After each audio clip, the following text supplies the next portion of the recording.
ജീവിതത്തിലെ ഏറ്റവും വലിയ പ്രതിസന്ധിയിൽ താങ്ങായി മാറിയത് ഒരു കലയാണെങ്കിൽ ആ കലയെ മറ്റുള്ളവർക്ക് പ്രകാശമേകാൻ ഉപയോഗിക്കുകയാണ് കുന്നംകുളം ചിറ്റഞ്ഞൂരിലെ പ്രജിത എന്ന നൃത്ത അധ്യാപിക. 17-ാം വയസ്സിൽ അച്ഛന്റെ വേർപാടിൽ ഉലഞ്ഞുപോയ ഒരു കുടുംബത്തെ നൃത്ത ചുവടുകളിലൂടെ തിരികെ പിടിച്ച് ഇന്ന് നൂറുകണക്കിന് അമ്മമാർക്കും കുട്ടികൾക്കും തണലാകുന്ന ഹരിശ്രീ കലാക്ഷേത്രത്തിന്റെ അമരക്കാരിയായ പ്രജിതയുടേത് ഹൃദയസ്പർശിയായ ജീവിതകഥയാണ്. വിഷ്ണു വിജയൻ തയ്യാറാക്കിയ റിപ്പോർട്ടിലേക്ക്.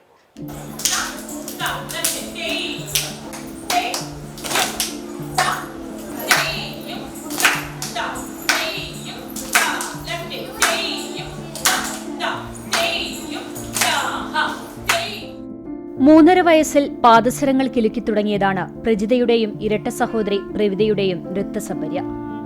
കലാമണ്ഡലം രമടീച്ചറുടെ ശിക്ഷണത്തിൽ തുടങ്ങിയ ആ ചുവടുകൾ പക്ഷേ ഒരു നൃത്തവിദ്യാലയമായി മാറുമെന്ന് അവർ ഒരിക്കലും കരുതിയിരുന്നില്ല. 17-ാം വയസ്സിൽ അച്ഛൻ അപ്രതീക്ഷിതമായി വിട്ടുപിരിഞ്ഞപ്പോൾ ഗുരുക്കന്മാരായ രമടീച്ചറും സംഗീതാധ്യാപകൻ ശങ്കർ മാസ്റ്ററും ചേർന്ന് കാട്ടിക്കൊടുത്ത വഴിയായിരുന്നു നൃത്തം.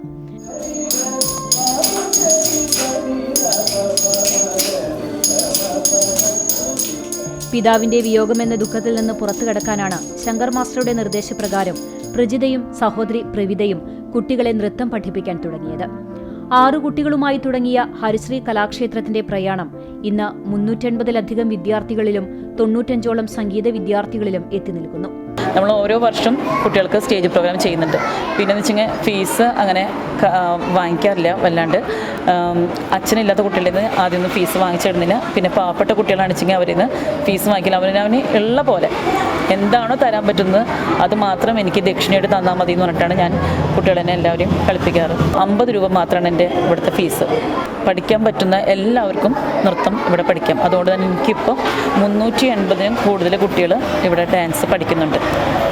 സംഗീതത്തിനാണെങ്കിൽ തന്നെ 94-95 കുട്ടികൾ സംഗീതത്തിനുണ്ട്. ഭരതനാട്യം, മോഹിനിയാട്ടം, കുച്ചുപ്പുടി, നാടോടി നൃത്തം, കേരള നടനം എന്നിവയ്ക്കൊപ്പം ശങ്കർ മാസ്റ്ററുടെ സഹായത്തോടെ കഴിഞ്ഞ 3 വർഷമായി ശാസ്ത്രീയ സംഗീതവും അഭ്യസിപ്പിക്കുന്നുണ്ട്. പണമില്ലാത്തതിന്റെ പേരിൽ ആർക്കും നൃത്താഭ്യാസം നിഷേധിക്കപ്പെടരുത് എന്ന സന്ദേശം പകർന്നാണ് സ്ഥാപനത്തിന്റെ പ്രവർത്തനം. കുട്ടികൾക്കുള്ള കോസ്റ്റ്യൂമുകൾ സ്വന്തമായി തയ്ച്ചുണ്ടാക്കാനും അവർക്ക് മേക്കപ്പ് ചെയ്തു കൊടുക്കാനും ടീച്ചർ പണം വാങ്ങാറില്ല. ഒരു വർഷം 7 വേദികളിൽ കയറിയാൽ പോലും ഒരു രക്ഷിതാവിന് വരുന്നത് വെറും 400 രൂപയുടെ യാത്രാ ചെലവ് മാത്രമാണ്. അതുകൊണ്ടുതന്നെ ചാവക്കാട്, പാലയൂർ, കോതര, മാറഞ്ചേരി എന്നിവിടങ്ങളിൽ നിന്ന് പോലും നിരവധി കുട്ടികളാണ് ചിറ്റഞ്ഞൂരിലേക്ക് എത്തുന്നത്. ടീച്ചറെക്കുറിച്ച് കുട്ടികൾക്കും രക്ഷിതാക്കൾക്കും നല്ലത് മാത്രമേ പറയാനുള്ളൂ. ടീച്ചർ നന്നായി പഠിപ്പിക്കുന്നുണ്ട്, ഭയങ്കര ഫ്രണ്ട്ലിയാണ്, ചീത്ത പറയില്ല. പിന്നെ ഇവിടുത്തെ കൂട്ടുകാരന്മാരൊക്കെ നന്നായി പഠിപ്പിക്കുന്നുണ്ട്. അപ്പോൾ പരിപാടിക്കൊക്കെ ഇങ്ങനെ ഒരു പ്രോഗ്രാമിന് പോകുമ്പോൾ ഭയങ്കര ഫ്രണ്ട്ലി ഒക്കെയാണ് ടീച്ചർ. എല്ലാവരും കളിപ്പിക്കാൻ മാക്സിമം നോക്കും. എല്ലാവർക്കും ഒരേപോലെ പഠിപ്പിക്കും. എന്ത് കളിപ്പിക്കുകയാണെങ്കിൽ നല്ല മനസ്സിലാക്കി കളിപ്പിച്ചു തരും. കുട്ടികൾ മാത്രമല്ല, ചെറുപ്പത്തിൽ നൃത്തം പഠിക്കാൻ ആഗ്രഹിച്ചിട്ടും ജീവിത സാഹചര്യങ്ങൾ അനുവദിക്കാത്ത നിരവധി അമ്മമാരും 70 വയസ്സുള്ള മുത്തശ്ശിമാരും ഇവിടെ പഠിക്കുന്നുണ്ട്. മക്കൾക്ക് വേണ്ടിയിട്ടാണ് പാട്ട് പഠിക്കാൻ വന്നത്.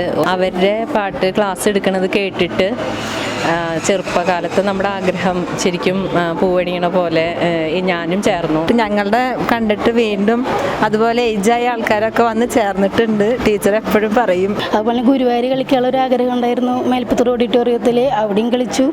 ഇപ്പം ഞാൻ അടുത്ത മോഹിനിയാട്ടത്തിന് ചേർന്നുണ്ട്. പ്രജിത ടീച്ചറുടെ നൃത്ത വീഡിയോ ഈ അടുത്ത് വൈറലാവുകയും ചെയ്തിരുന്നു.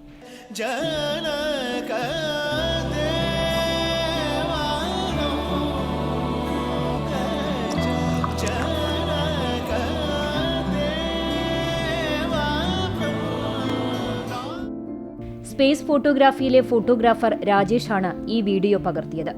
നൃത്യങ്ങൾ എന്നിട്ട് മേൽപ്പത്തൂർ ഓഡിറ്റോറിയത്തിൽ ഞാൻ എൻ്റെ മക്കളെ കയറ്റാറുണ്ട്. എല്ലാ വർഷവും കയറ്റാറുണ്ട്. എന്നോട് സ്പേസ് ഫോട്ടോഗ്രാഫി എന്ന് പറഞ്ഞിട്ടുള്ള അവിടുന്ന് രാജേഷ് എന്നുള്ള പയ്യൻ വിളിച്ചിരുന്നു. ടീച്ചർക്ക് ബുദ്ധിമുട്ടില്ല കുറച്ച് ഫോട്ടോസ് എടുത്തു. ഞാൻ പറഞ്ഞു ഓക്കെ എടുത്തോളൂ, എനിക്ക് കുറച്ച് ഫോട്ടോസ് തരണം കേട്ടോ, മക്കളുടെ നല്ല ഫോട്ടോസ് ഉണ്ടെങ്കിൽ എനിക്ക് തരണം എന്ന് പറഞ്ഞിട്ട് അങ്ങനെയാണ് സ്പേസ് ഫോട്ടോഗ്രാഫിനെ പരിചയപ്പെടുന്നത്. പറ്റാവുന്ന എല്ലാ ഫോട്ടോസും അവർ കവർ ചെയ്തു. അവർ ഒരു ബുദ്ധിമുട്ടും പറഞ്ഞില്ല.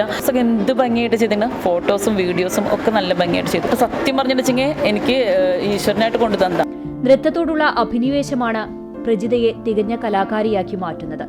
കലോത്സവങ്ങളിൽ കുട്ടികൾ സമ്മാനങ്ങളായി വരുമ്പോൾ തനിക്ക് ലഭിക്കുന്ന ഏറ്റവും വലിയ ഗുരുദക്ഷിണ അതാണെന്നാണ് പ്രജിതയുടെ പക്ഷം.